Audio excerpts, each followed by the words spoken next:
This is Jeff Perigo, and Jeff, like a lot of us, he was looking for the ideal street car, and we're going to take a look at what he came up with. Now, Jeff, what thoughts were running through your mind? You were looking for a car, right?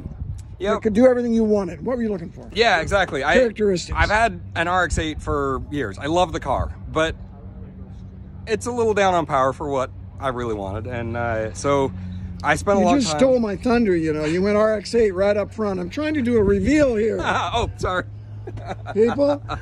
Anyway, Go ahead. So you are an RX8 fan, and you're looking for a new car because your RX8s have like 98 pound-feet of torque. Yep, exactly. Yeah, they rev and they're smooth. Yep, and I love everything about the car. Ever. But I just, you know, and it's, I wanted a car I could still take to the track, but I can still take my kids in, and you know, so I was looking for another, you know, track-capable car that could be a daily.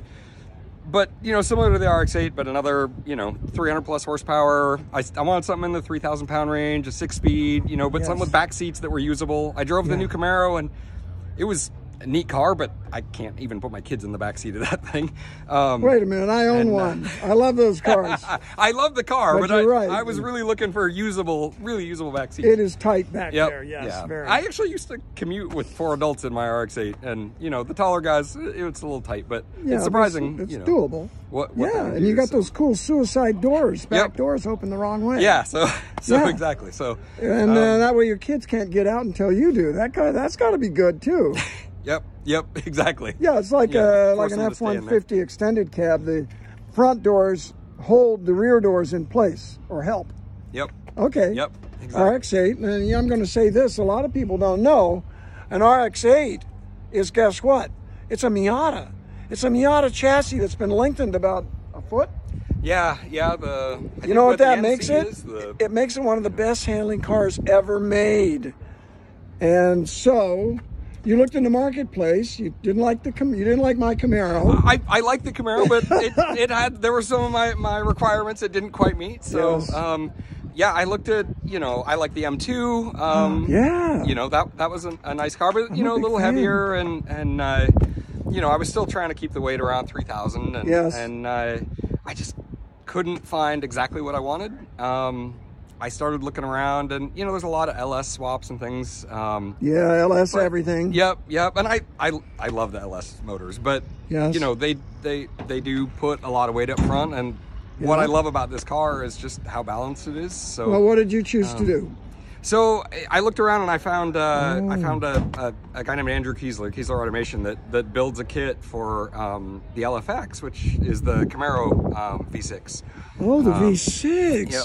You had a little restraint. Yeah. Unlike people that just go crazy with throwing a V8 and everything, and they just spin out in the first time they push the gas pedal down, and they break frame rails and transmissions and rear ends and axles. And I like that restraint. The LFX is what? So it's the 3.6 liter V6 that was in the, well, GM has put it in a ton of cars now, but so they're readily available and cheap. This was out of a 2018 Cadillac XTS. It had 2,000 miles on it. In a Caddy. Yep. Just like the hot rodders in the 50s. The Lynxes and the Caddies were setting the pace. So we got a Caddy V6. It's a 3.6. 3.6.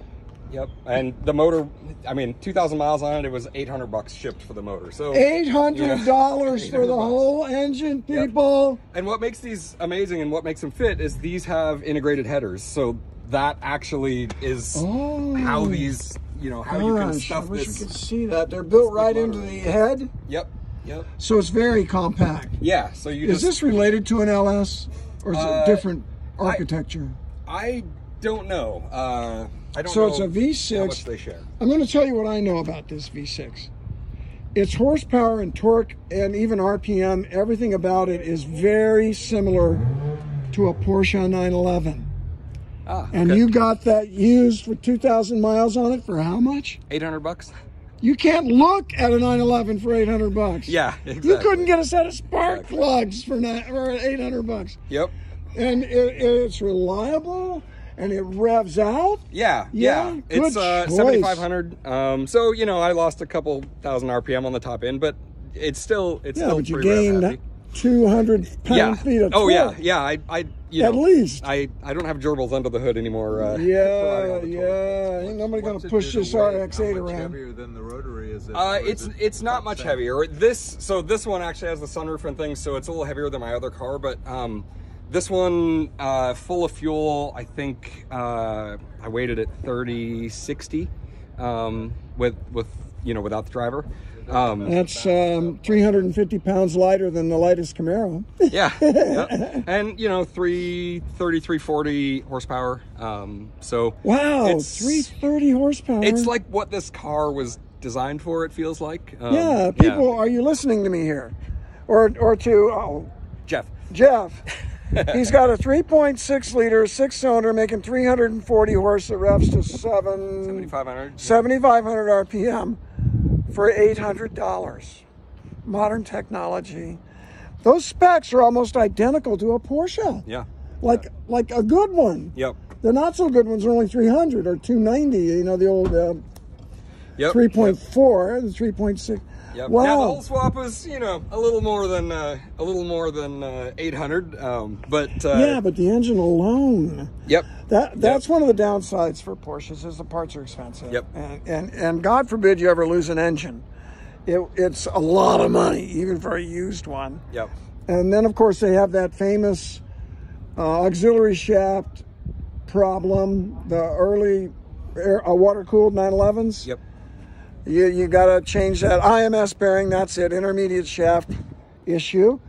So you got a 340 horse V6 in your beautiful RX8 that, believe it or not, has back doors. I know it doesn't look like it, but that's a door. Show me the door there, would you, Jeff? Yeah. This is a very cool car. I should have cleaned the car out first, but look, see, suicide. But But it's not suicide because you can't get the back door open unless the front door is. We won't do close-ups, Jeff, don't worry. But there's a back seat in there where like real people can sit if they, a little cooperative. Yep. RX8, a Miata chassis with considerably more wheelbase to make it more stable. This is fantastic. And how much is this swap all in, if you don't mind sharing? I've got about 15K total into the swap. 15, and you did all the work? No, actually, the guy who built the swap kit, Andrew Kiesler, who was amazing to work with, did the full swap for me. You're talking about 15K including the labor? Yeah, all the labor, everything. What? Yep. That's the bloody deal of the century. Yeah, I mean, I'm gonna get one. When I looked at newer cars, I couldn't justify it when I found exactly what I wanted with this. So. Wow, I love your car. Yeah, thank you very much. What transmission did you tell me? This has the MV5 transmission, which is it's like my Camaro has. Yeah, maybe? yeah. I think it. I forgot what years of the Camaro had it, but it. Yeah. And the drivetrain is the Camaro drivetrain. Did he put a short shift kit in it? This I think is the standard throw. Standard, okay, because they can make 60. a shifter feel very stiff and notchy. Yeah. And the drivetrain, you mean the rear end is Camaro? Yeah, is the Camaro. Oh, you did the rear end, good. Yep, yeah. Because you'd have twisted that right out of the car. Oh, yeah, the RX8. So you did an engine, transmission, and rear end. Mm-hmm. Yep. And you paid a guy, Andrew Kiesler. Yep. Who builds the kits. Yep. And it was only 15 grand. Yep. That's unbelievable. Yeah, I'll have to send you pictures of the parts because his machining is beautiful. Everything's CNC aluminum. Yeah, it's beautiful. Beautiful. He has a new kit now with the LGX, which is the newer version, the newer Camaro V6, with the 10-speed automatic, sequential transmission. That's a very good automatic. Yes, very, very fast shifting. But we're all stick shift guys. Yep. Yeah, those automatics. That was part of what I love about this car. Yeah, it's a stick. Yep. Wow, well, congratulations. Thank you very much. I love it. You built yourself quite a car there. And it's a daily that I can take to the track whenever I want, and it looks real just holds up just sporty. fine. So. People at the gas pumps don't know what it is. Yeah, I get a lot of questions about what this car is. Yeah. Close the hood there, Jeff. Let's get a look at it. Yeah. Before we say goodbye for the moment, but that's just a unique shape, good looking. Is that the stock body? It looks flared. This is the, it's stock body with the Mazda Speed bumper, skirts, and wing. So they're all Mazda, but this was Mazda's aftermarket body. Yeah, but look at those flares, man. That's cool. Well, cool, Jeff. Thanks for sharing your car. Thank you very much. I appreciate it. Man, that's worth doing. Kiesler Automotive? Yeah, Kiesler Automation. Kiesler Automation. Yep. Wow. Oh wait, start it. We got to hear this thing. Oh yeah. Start it up. What am I thinking? I did keep the OEM muffler, so it's pretty quiet relative to some of them. The OEM who muffler? Mazda? The Mazda muffler. Oh. Oh.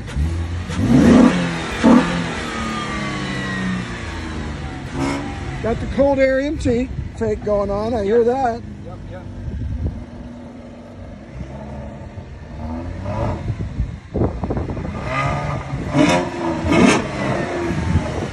You're going to hate me. That sounds a lot like the rotary. Yeah, it did. Right? Great. Well, thank you very much, Jeff. All right. Yeah, make it a lot louder and it's going to be perfect. Yep. As a daily, I was like, quiet for now, but Thanks for watching.